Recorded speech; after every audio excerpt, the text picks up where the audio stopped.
Mari kita bersatu di dalam doa. Bapa, berbicaralah kepada kami semua. Kami datang dengan rasa lapar dan haus akan kebenaran firman-Mu. Dalam nama Tuhan Yesus kami berdoa. Amin. Saudaraku, kita masih meneruskan ya sekarang mulai dari ayat yang ke-27, Saudara ya. Dari ayat yang ke-27 kita akan lihat dulu Matius 27 ayat 27. Kemudian serdadu-serdadu wali negeri membawa Yesus ke gedung pengadilan, lalu memanggil seluruh pasukan berkumpul sekeliling Yesus. Nah, gedung pengadilan di sini dalam bahasa Yunani bisa berarti istana atau benteng pertahanan. Ya, beberapa penafsir menafsirkan sebagai istana Herodes. Ya, ini istana Herodes bagian barat kota Yerusalem. Tapi juga ada yang lain yang bilang ini benteng Antonia di barat laut wilayah Bait Allah. Nah, itu nggak terlalu penting mana yang benar ya. Waktu saya ke Israel juga versinya banyak. Kubur Yesus aja bisa ada di dua tempat, di sini sama di sana. Golgota aja bisa ada dua versi ya. Ya, itu kita tidak perlu terlalu mempersoalkan di mana lokasinya. Mari kita lihat lagi. Mereka menanggalkan pakaiannya ya dan mengenakan jubah ungu kepadanya. Mereka menganyam sebuah mahkota duri dan menaruhnya di atas kepalanya, lalu memberikan dia sebatang buluh di tangan kanannya. Ya, kemudian mereka berlutut di hadapannya dan mengolok-olokkan dia, katanya, "Salam, hai raja orang Yahudi." Nah, saudara, ini dengan maksud betul-betul jahat, saudara. Pakai jubah ungu ini semua punya maksud, saudara ya. Jubah ungu ini kan lambang pakaian pembesar ya. Mahkota dan buluh itu, tongkat buluh itu lambang kekuasaan raja. Jadi memang mau disengajain, saudara, mau dinyelenehin gitu loh, mau disiksa tapi dikasih dulu pakaian pembesar, dikasih mahkota tapi mahkotanya dari duri. Nah, waktu saya uh, ke Israel, saudara ya, waktu saya ke Israel itu mahkotanya itu dipendet, saudara, itu tuh kecil, saudara. Ukuran mahkota durinya itu kecil, bukan lega. Jadi kecil ya, saya juga masih ada ya, saya sempat beli kenang-kenangan itu. Jadi kalau kita bayangkan udah kecil dipaksa masuk, itu nancep, saudara. Jadi sekali dipaksa masuk itu udah nggak bisa dikeluarin lagi sebab itu nancep. Begitu dipaksa masuk, darah itu langsung bercucuran. Aduh, saudara ya, menyedihkan. Saya kalau membayangkan itu menyedihkan sekali, saudara ya. Salah satu film yang sangat baik menggambarkan peristiwa ini semua ya, itu Passion of the Christ. Itu film yang lumayan mendekati ya. Itu sutradaranya, penulisnya semua berusaha menulis itu dengan konteks yang real terjadi pada saat itu. Tetapi percayalah, di sini pasti lebih menderita lagi ya. Jadi di sini dikatakan lalu mereka mengolok-olok loh, katanya, "Salam hai raja orang Yahudi." Jadi didandanin dulu seperti raja lalu diolok-olok ya. Ayat 30, mereka meludahinya dan mengambil buluh itu dan memukulkannya ke kepalanya. Sesudah mengolok-olokkan, dia menanggalkan jubah itu daripadanya dan mengenakan pula pakaian kepadanya. Jadi diambil lagi, ini jubahnya mahal, saudara ya. Jadi dia pada nggak rela. Kemudian mereka membawa dia keluar untuk disalibkan. Jadi memang mereka sengaja mengenakan jubah itu untuk mengolok-olok saja. Setelah disiksa, jubahnya diambil lagi ya. Jadi jubah ungu tersebut memang sengaja dikenakan pada saat disiksa saja ya. Nah, sekarang kita lihat ya ayatnya yang ke-32 ya. Kita akan teruskan 32 sampai 44. Ketika mereka berjalan keluar kota, mereka berjumpa dengan seorang dari Kirene yang bernama Simon. Orang itu mereka paksa memikul salib Yesus ya. Nah, Kirene adalah kota Yunani, saudara, di pantai utara Afrika. Simon Kirene ya bukan saja memikul salib dalam arti yang sesungguhnya, tetapi juga makna rohani juga, ya.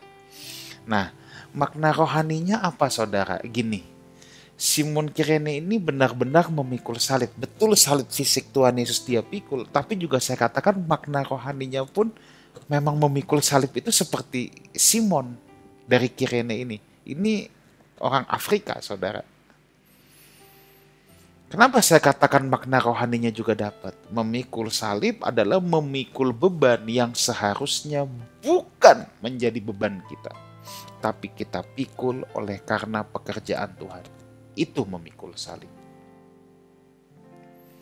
Ini yang berkali-kali saya katakan.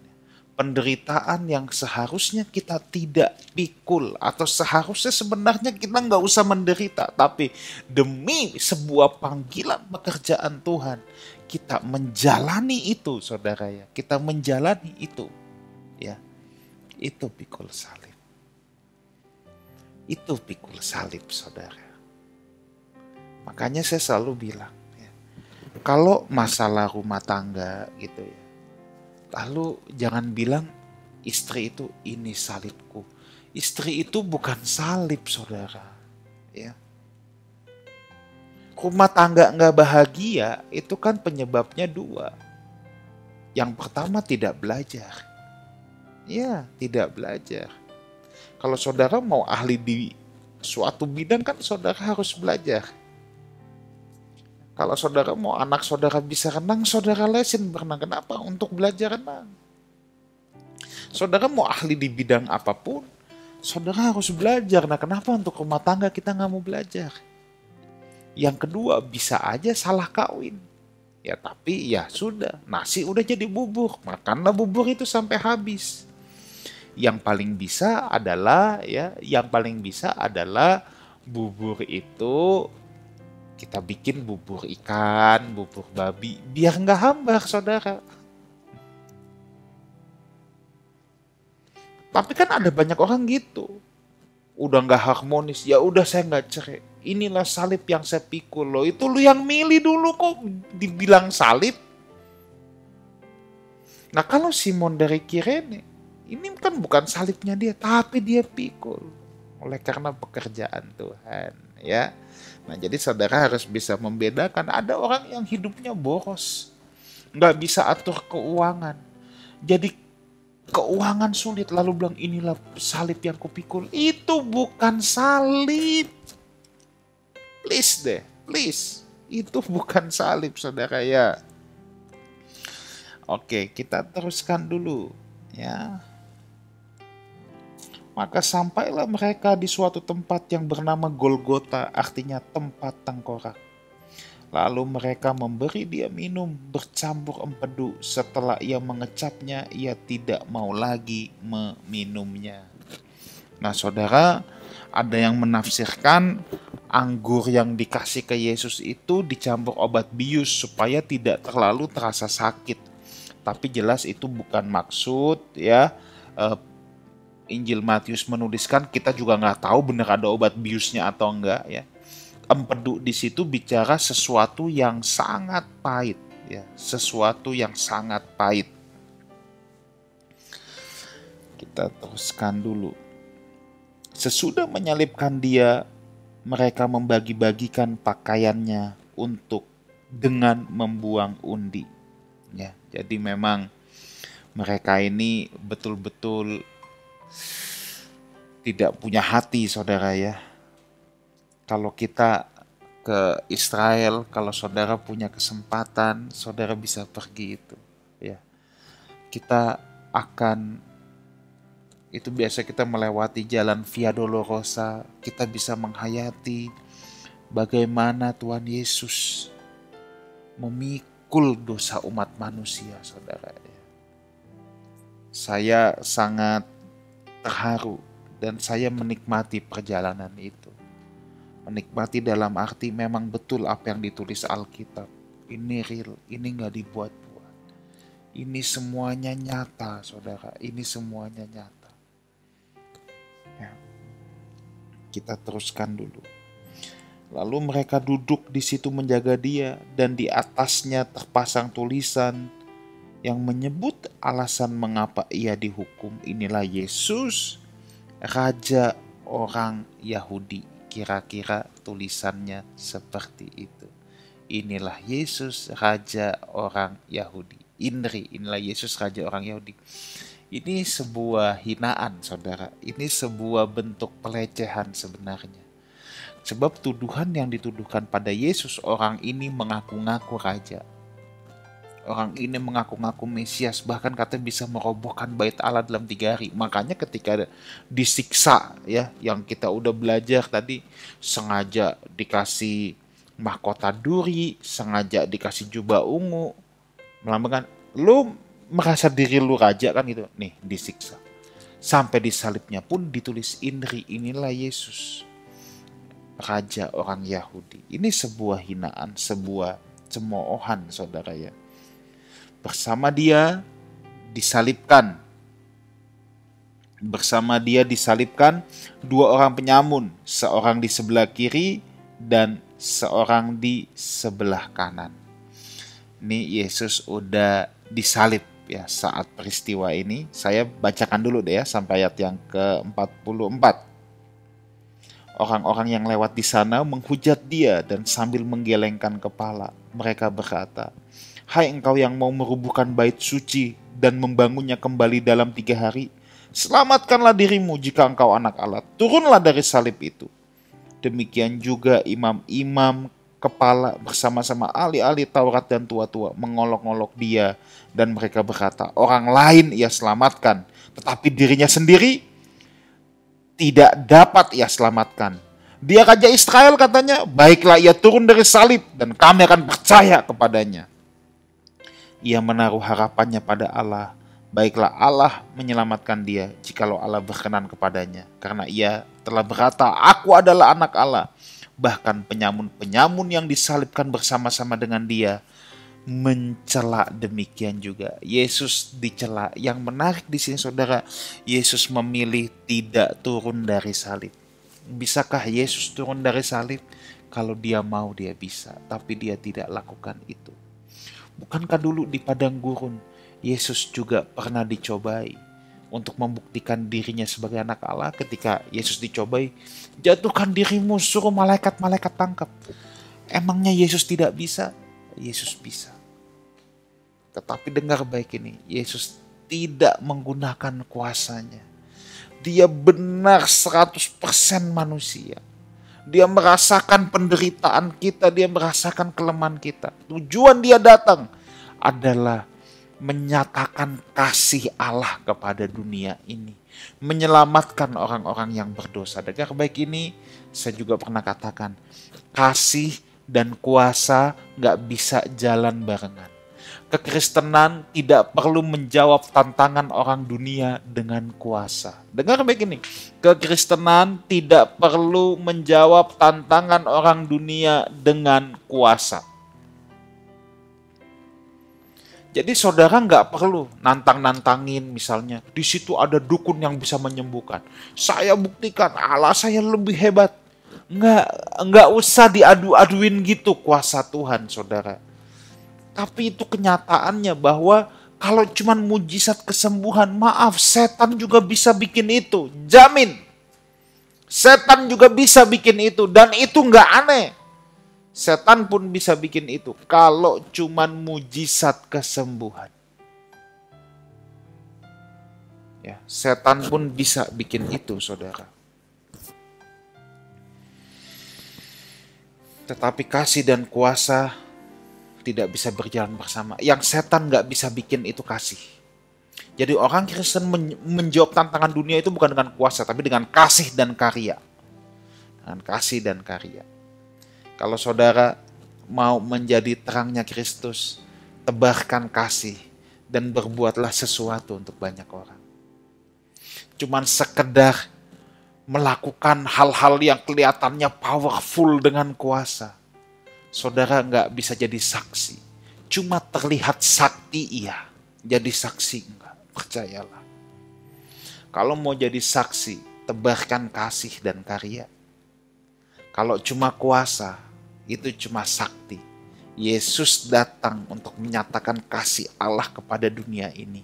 Dia tidak gunakan kuasanya untuk menjatuhkan diri dari bait Allah seperti yang ditantang kepadanya lalu suruh malaikat tangkap. Yesus nggak kerjakan itu. Saat disalib, apa Yesus nggak bisa? Tiba-tiba pakunya semua mental, dia langsung bisa habisi semua orang-orang itu. Dia bisa kalau dia mau, tapi dia memilih tidak melakukannya. Ditanggalkan kealahannya. Alkitab berkata ia mengosongkan dirinya, tidak menganggap kesetaraannya dengan Allah sebagai milik yang harus dipertahankan. Namun justru ia mengambil rupa seorang hamba. Di atas kayu salib itu dia membuktikan dia taat sama Bapa sampai mati. Dia ambil seorang hamba. Nah, ada penjelasan tambahan tentang perjalanan Yesus ketika ia memikul salib ya. Saya mau izinkan saya bacakan dari Lukas 23 ini saudara ya. Saya akan bacakan dan peristiwa yang terjadi saat itu juga ya. Lukas 23 ayat 27 sampai 29 ini peristiwa tambahan seputar penyaliban yang saudara harus tahu. Sejumlah besar orang mengikuti dia, di antaranya banyak perempuan yang menangisi dan meratapi dia. Yesus berpaling kepada mereka dan berkata, "Hai putri-putri Yerusalem, janganlah kamu menangisi aku, melainkan tangisilah dirimu sendiri dan anak-anakmu. Sebab lihat, akan tiba masanya orang berkata, berbahagialah perempuan mandul dan yang rahimnya tidak pernah melahirkan dan yang susunya tidak pernah menyusui." Saudara, ada satu hal yang menarik di sini. Waktu Yesus membawa salib itu, waktu Yesus dalam keadaan yang paling mengerikan, tentunya banyak orang yang dari dulu sudah sering mendengar pengajaran Tuhan Yesus, banyak orang yang sering mengikuti dia. Dan banyak perempuan yang menangisi dan meratapi dia. Saudara, kalau kita lihat orang disiksa, nggak kenal pun kita bisa sedih. Tapi jawaban Tuhan Yesus bukan, "Thank you ya atas simpatinya." Enggak. Jawaban Tuhan, "Aduh, thank you ya atas simpati." Enggak. Yesus bilang, "Tangisi dirimu sendiri." Ini membuat kita memiliki satu kebenaran. Tidak cukup kita menangisi kematian Yesus. Terlebih penting kita menangisi keberadaan kita yang seringkali melukai Tuhan. Keberadaan kita yang belum sesuai dengan kehendak Tuhan. Seringkali kalau Jumat Agung orang sampai nangis gitu ya. Menangisi kematian Tuhan Yesus. Tapi hidupnya gak pernah berubah. Tuh. Lebih baik ya gak usah nangis saat Jumat Agung tapi hidupmu berubah. Hidup yang berubah itu tanda kita menangisi diri kita sendiri akan keberadaan kita yang belum sesuai dengan kehendak Tuhan. Jangan jadi orang Kristen yang jago menangisi Yesus. Seakan Yesus mau berkata, "Kamu gak usah tangisi aku. Tangisi keberadaanmu. Apalagi aku sudah bersama Bapa, aku sudah menang. Aku sudah dibangkitkan." Saya mau bacakan lagi dari Lukas 23, 39 sampai 43. Ini adalah setting yang lain ya, tentang dua orang yang bersama-sama Tuhan Yesus, ya. Seorang dari penjahat yang digantung itu menghujat dia, katanya, "Bukankah engkau adalah Kristus? Selamatkanlah dirimu dan kami." Tetapi yang seorang menegur dia, katanya, "Tidakkah engkau takut juga kepada Allah, sedang kau menerima hukuman yang sama? Kita memang selayaknya dihukum, sebab kita menerima balasan yang setimpal dengan perbuatan kita, tetapi orang ini tidak berbuat sesuatu yang salah."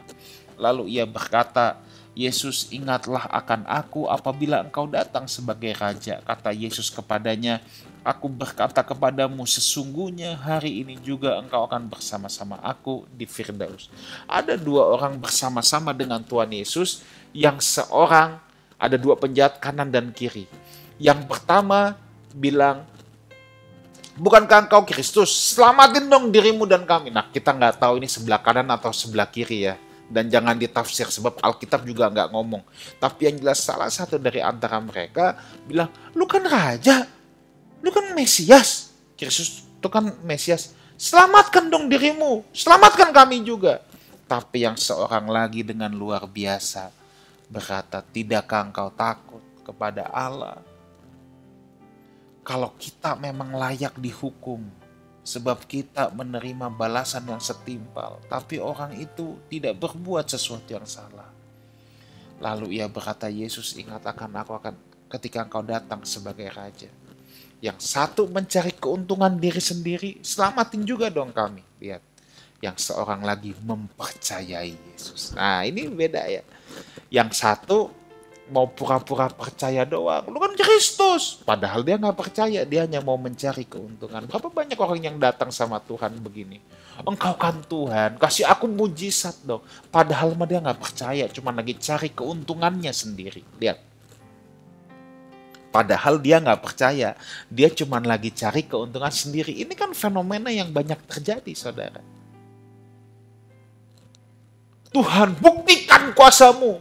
Engkau kan Allah yang sangat hebat. Ya padahal dia nggak percaya. Dia cuma mau cari keuntungan buat sesuatu untuk dirinya sendiri.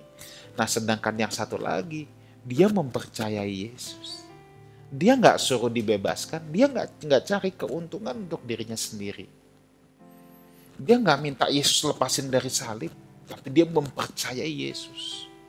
Apabila engkau datang sebagai Raja, ingat aku cuma minta itu. Wah itu luar biasa saudara. Ia sadar dirinya orang jahat, tetapi ia mengharapkan anugerah Tuhan turun atas hidupnya. Ya.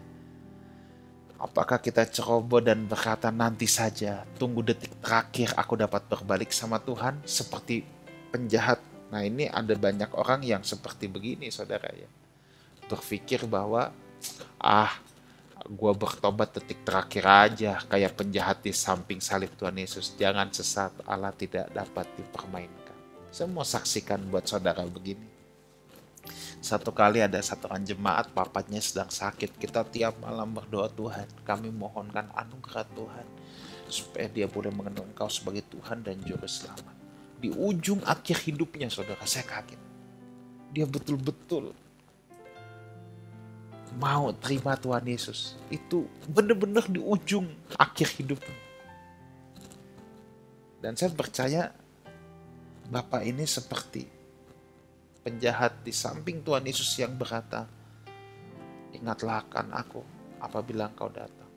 Ini berlaku untuk dia. Sesungguhnya hari ini juga engkau akan bersama-sama aku di Firdaus. Tapi ada juga orang yang berkata bahwa aku nanti aja ya bertobatnya. Kan dia juga bisa. Tapi saya harus bilang gini, Allah gak bisa dipermainkan. Posisi saudara yang mengenal Injil dengan penjahat di samping salib Tuhan Yesus, atau case Bapak tadi yang memang belum pernah mengenal kebenaran, itu beda. Kalau kita yang udah mengenal kebenaran, terus kita hidup semaunya dan bilang, nanti aja Tuhan bisa ini. Jangan sesat, Allah tidak bisa dipermainkan. Itu berlaku untuk kita. Kalau untuk penjahat yang baik ini, saya harus katakan penjahat yang baik. Penjahat yang baik ini, dia nggak mempermainkan Tuhan. Memang dari dulu dia nggak kenal kok. Tapi kalau untuk kita harus hidup serius saudara ya. Jangan sesat, Allah tidak bisa dipermainkan. Buang jauh-jauh dari pikiran, aku hidup semaunya. Nanti di ujung hari terakhir, saat detik terakhir, aku baru bertobat minta ampun sama Tuhan. Dan Tuhan akan menerima aku seperti penjahat di samping salib Tuhan Yesus. Enggak, beda saudara. Kalau kita hidup semaunya, kita berpikir detik terakhir aja nanti. Dengar baik ini. Celaka. Allah tidak bisa dipermainkan. Selamat bertumbuh. Mari kita berdoa. Terima kasih materaikan kebenaran-Mu pada setiap nurani anak-anak-Mu. Dalam nama Tuhan Yesus kami berdoa. Amin. Saudaraku, sampai jumpa dalam program berikutnya di Live Study. Dan jangan lupa subscribe YouTube channel Lifehouse Community, Lifehouse Music. Ada pujian penyembahan, ibadah online setiap minggu. jam 9 pagi We Talk Talk Show, Kamis jam 7 malam, dan juga ada live message renungan harian di Instagram Lifehouse Community. Sampai jumpa minggu depan, orang yang berhenti belajar, berhenti bertumbuh. Haleluya.